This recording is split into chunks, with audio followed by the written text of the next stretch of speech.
Radio Tehran, শুরু হচ্ছে বিশ্ব সংবাদ। ইন্নালিল্লাহ। পুরো মধ্যপ্রাচ্যে আবারও তৃতীয় বিশ্বযুদ্ধ শুরু হয়ে গেছে। মার্কিন যুক্তরাষ্ট্র এবং দখলদার ইসরায়েলি বাহিনীর উপর আল্লাহর গজব পড়তে শুরু হয়েছে।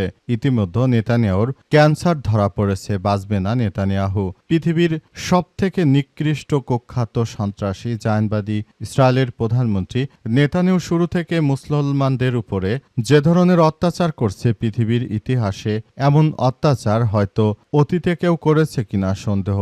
এই ইহুদিবাদী ইসরায়েলের প্রধানমন্ত্রী নেতানিয়াহু তিনি শুরু থেকে যে ধরনের কার্যক্রম চালিয়ে যাচ্ছেন, এটা আসলে অত্যন্ত ভয়ঙ্করভাবে তিনি ফুটিয়ে তুলেছেন। তিনি নিরীহ ফিলিস্তিনিদেরকে যেভাবে হত্যা করেছেন, পৃথিবীর ইতিহাসে এটি বিরল ঘটনা। আর এরই মাঝে আমাদের হাতে এসেছে এই যুদ্ধের সর্বশেষ গুরুত্বপূর্ণ সবথেকে তাজা আপডেট সংবাদ আপনাদের জানিয়ে দিব।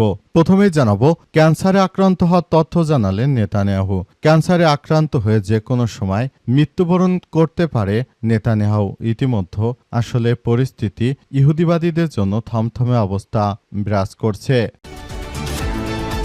এরপর জানাবো, পাকিস্তান সফরে যাচ্ছে ইরানের পররাষ্ট্রমন্ত্রী।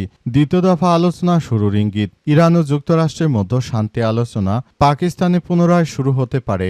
আজ রাতে ইরানের পররাষ্ট্রমন্ত্রী আব্বাস আরাগসি ইসলামাবাদে পৌঁছানোর কথা রয়েছে বলে জানিয়েছে পাকিস্তানের তিনটি সূত্র। তবে সেখানে যুক্তরাষ্ট্রের প্রতিনিধি দলের সঙ্গে তার আলোচনা হবে কিনা সে বিষয়ে নিশ্চিতভাবে কিছু জানা যায়নি।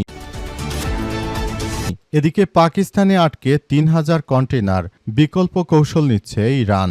পাকিস্তানের সবথেকে বড় বন্দর করাচিতে ইরানগামী ৩,০০০ কন্টেইনার আটকে রয়েছে। এগুলো নেয়ার কথা ছিল যে জাহাজগুলোর, সেগুলো এখনো আসেনি। হরমুজ প্রণালীতে উত্তেজনা বাড়তে থাকায় কবে সব জাহাজ করাচিতে থেকে ইরানে পৌঁছাবে সেটি স্পষ্ট নয়। এছাড়াও এসব কন্টেইনারে কি রয়েছে তাও জানা যায়নি। তবে বিকল্পভাবে কন্টেইনারগুলো নেয়ার ব্যবস্থা শুরু করেছে ইরান। এ বিষয়ে খুবই গুরুত্বপূর্ণ সংবাদ জানাবো, সঙ্গেই থাকুন। এবারে জানাবো, জ্বালানি সংকট মোকাবেলায় ২০ দিনের তেল ছাড়ছে জাপান। মধ্যপ্রাচ্যে চলমান সংকটের কারণে হরমুজ প্রণালী দিয়ে অপরিশোধিত তেল সরবরাহ বিঘ্নিত হচ্ছে। এই পরিস্থিতিতে ১ মে থেকে জাতীয় তেলের মজুদের একটি বড় অংশ ছাড়ার সিদ্ধান্ত নিয়েছে জাপান, খবর আনাদুলো এজেন্সির। এবং সর্বশেষ জানাবো, চট্টগ্রামে নিষিদ্ধ ছাত্রলীগের একাধিক ঝটিকা মিছিল গ্রেপ্তার নয়। চট্টগ্রাম মহানগরে একই দিনে নিষিদ্ধ ঘোষিত ছাত্রলীগের ব্যানারে একাধিক ঝটিকা মিছিল হয়েছে।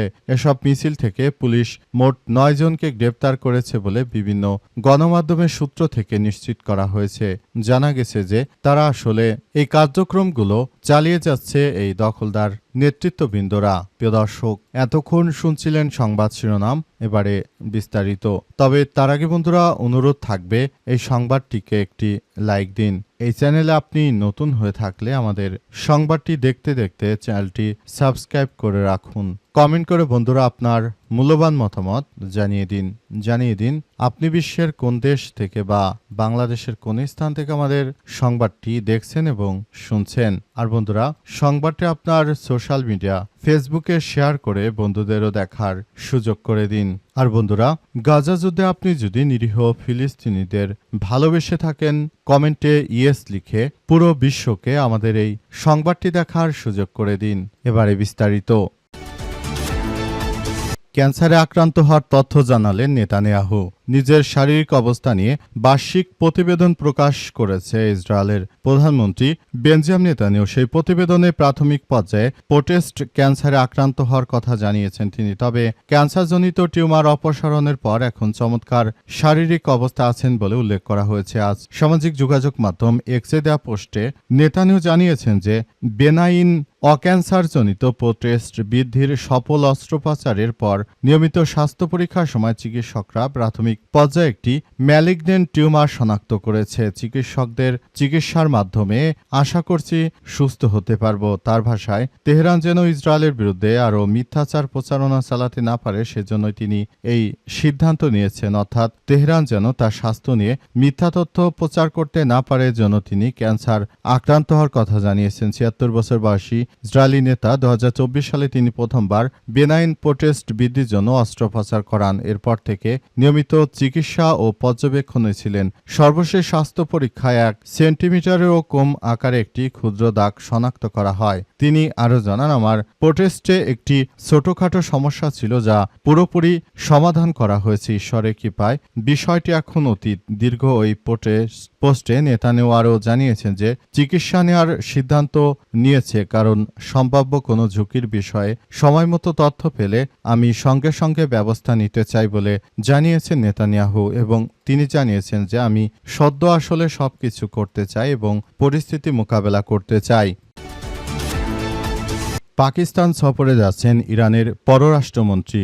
দ্বিতীয় দফা আলোচনা শুরুর ইঙ্গিত। ইরান ও যুক্তরাষ্ট্রের মধ্যে শান্তি আলোচনায় পাকিস্তানে পুনরায় শুরু হতে পারে আজ রাতে। ইরানের পররাষ্ট্রমন্ত্রী আব্বাস আরাগচি ইসলামাবাদে পৌঁছানোর কথা রয়েছে বলে জানিয়েছে পাকিস্তানের 3টি সূত্র। তবে সেখানে যুক্তরাষ্ট্রের প্রতিনিধিদের সঙ্গে তার আলোচনা হবে কিনা সে বিষয়ে নিশ্চিতভাবে কিছু জানা যায়নি। সূত্রগুলোর দাবি, পাকিস্তান সরকার 2 কর্মকর্তা জানিয়েছে যে সম্ভাব্য আলোচনাকে সামনে রেখে তারা একটি কার্যক্রম আসলে চালিয়ে যাওয়ার সিদ্ধান্ত গ্রহণ করেছে পাকিস্তান। পুরোপুরি তারা মার্কিন যুক্তরাষ্ট্রের নয় বরং ইরানের পক্ষ হয়ে তারা কাজ করছে। পৃথিবীর ইতিহাসে যেসব মুসলিম রাষ্ট্র রয়েছে তার মধ্যে একমাত্র পাকিস্তানই এই মুহূর্তে যুদ্ধবিরতি করানোর জন্য তারা চেষ্টা করছে।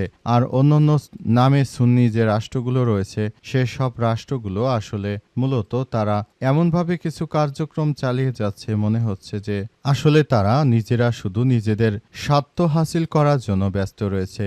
এর মধ্যে সৌদি আরব, কাতার, কুয়েত, বাহরাইন, ওমান সহ যারাই রয়েছে তারাই সবাই আসলে নিজেদের মতো করে শুধু স্বার্থ হাসিল করতে চায়। সুতরাং বিষয়গুলোকে খুবই গুরুত্ব সহকারে দেখা হচ্ছে যাতে করে ভবিষ্যতে আরও এই কার্যক্রমগুলো যেন এমনভাবে সৃষ্টি না হয় সেজন্য পাকিস্তানও চেষ্টা করছে। বন্ধুপ্রতিম ইরানের প্রতি তাদের যে ভালোবাসা রয়েছে সেই ভালোবাসা থেকে তারা মূলত এই সংকটগুলো মোকাবেলা করতে চাইছে। কিন্তু দেখা যাচ্ছে যে আসলে পুরো পরিস্থিতি সম্পূর্ণ তছনছ হয়ে যাচ্ছে। পরিস্থিতি অত্যন্ত জটিল আকার ধারণ করায় পাকিস্তান আসলে শেষ পর্যন্ত কি করবে সেটি এখন পর্যন্ত বোঝা যাচ্ছে না। পরিস্থিতি অত্যন্ত জটিল আকার ধারণ করেছে। পাকিস্তানে আটকে 3000 কন্টেনার, বিকল্প কৌশল নিচ্ছে ইরান। পাকিস্তানের সবচেয়ে বড় সুন্দর করাচিতে ইরানগামী 3000 কন্টেনার আটকে রয়েছে। এগুলো নেয়ার কথা ছিল যে জাহাজগুলোর, সেগুলো এখানে আসেনি। হরমুজ প্রণালীতে উত্তেজনা বাড়তে থাকায় কবে এসব জাহাজ করাচিতে পৌঁছাবে সে বিষয়ে কোনো স্পষ্টতা নেই। এছাড়াও এসব কন্টেনারে কি রয়েছে তাও জানা নেই। এই পরিস্থিতিতে মার্কিন যুক্তরাষ্ট্রের প্রেসিডেন্ট ট্রাম্পের অধীনে গড়ে ওঠা বৃহত্তম চাপ প্রয়োগ কৌশলের অংশ বলে বিশ্লেষকদের ধারণা। তাদের মতে এই কৌশলের উদ্দেশ্য পুরোপুরি বাণিজ্য বন্ধ করা নয়, বরং এই কৌশল হচ্ছে ইরান যেন আসলে আলোচনা করতে রাজি হয়ে যায়। সেজন্য মার্কিন যুক্তরাষ্ট্রের প্রেসিডেন্ট ডোনাল্ড ট্রাম্প তিনি নিজে এই ধরনের একটি কার্যক্রম চালিয়ে যেতে চাইছেন এবং পুরো পরিস্থিতি অত্যন্ত জটিল আকার ধারণ করছে। সবকিছু ধ্বংসস্তূপে পরিণত হচ্ছে, সবকিছু শেষ করে দেয়া হচ্ছে।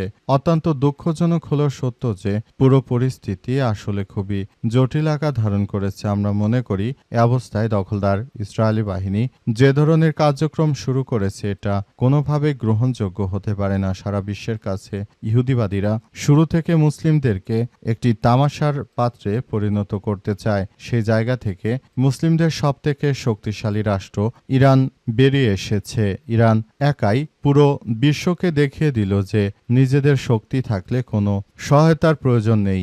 অথচ মার্কিন যুক্তরাষ্ট্র, ইহুদিবাদী ইসরায়েল, এই 2 রাষ্ট্রকে পুরো ইউরোপীয় ইউনিয়ন মিলে সহযোগিতা করে তারপরও ইরানের বিরুদ্ধে কোনো কিছুই করতে পারেনি। তারা পুরোপুরি ব্যর্থ হয়ে গেছে। শুধু তাই নয়, বরং ইউরোপীয় ইউনিয়ন এখনও ইরানের উপর নিষেধাজ্ঞা দিয়ে রেখেছে যাতে করে ইরান ভবিষ্যতে অর্থনৈতিকভাবে আরও বিপর্যয়ের মুখে পড়ে। জ্বালানি সংকট মোকাবেলায় 20 দিনে তেল ছাড়ছে জাপান। মধ্যপ্রাচ্যে চলমান সংকটের মধ্যে নিজেদের অর্থনৈতিক অবস্থা আসলে পুনরুজ্জীবিত করার জন্য, অর্থনৈতিক অবস্থা ঠিক রাখার জন্য অন্তত 15 দিনের তেল ছাড়ার সিদ্ধান্ত গ্রহণ করেছে জাপানের পক্ষ থেকে বলা হয়েছে যে আমরা চাই পুরোপুরি সবকিছু নিজেদের মতো করে আসলে কার্যক্রম চালিয়ে যেতে, যাতে করে ভবিষ্যতে আমরা সবকিছু সুন্দরভাবে গড়ে তুলতে পারি। আমরা মনে করি বর্তমান যে ক্রাইসিস চলছে, ক্রাইসিস থেকে জাতিকে বাঁচানোর জন্য জাপান দীর্ঘদিন ধরে যে তেল জমা করে রেখেছিল স্টোর করে, সেখান থেকে তারা তেল নিয়ে আবারও কার্যক্রম চালাতে শুরু করেছে। পুরো মধ্যপ্রাচ্য জুড়ে দখলদার ইসরায়েলি বাহিনী ও দখলদার যুক্তরাষ্ট্র আসলে পুরো পরিস্থিতি একদম ধ্বংসস্তূপে পরিণত করে দিয়েছে। পরিস্থিতি অত্যন্ত জটিল আকার ধারণ করার মধ্য দিয়ে এগিয়ে যাচ্ছে এবং সবকিছু সেভাবে করা হচ্ছে। দেশটির অর্থনীতি, বাণিজ্য, শিল্প মন্ত্রণালয় আজ এক বিবৃতিতে জানিয়েছে, বর্তমান পরিস্থিতিতে হরমুজ প্রণালী এড়িয়ে বিকল্প রুট থেকে তেল আনার ব্যাপার নিয়ে তারা কাজ করছে। তারা আরও জানিয়েছে যে আমরা চাই ভবিষ্যতে আরও একটি সুন্দর পৃথিবী গড়ে তোলার জন্য। সেজন্য আমরা এই কার্যক্রমগুলো আসলে চালিয়ে যেতে চাই, যাতে করে ভবিষ্যতে এমন কোনো কিছু যেন না হয় যেটার জন্য কার্যক্রমগুলো যেন আর না ঘটে, সে বিষয়টি নিয়ে সবকিছু জানা যাচ্ছে এবং পুরো মধ্যপ্রাচ্য জুড়ে একটি কার্যক্রম শুরু হয়ে গেছে।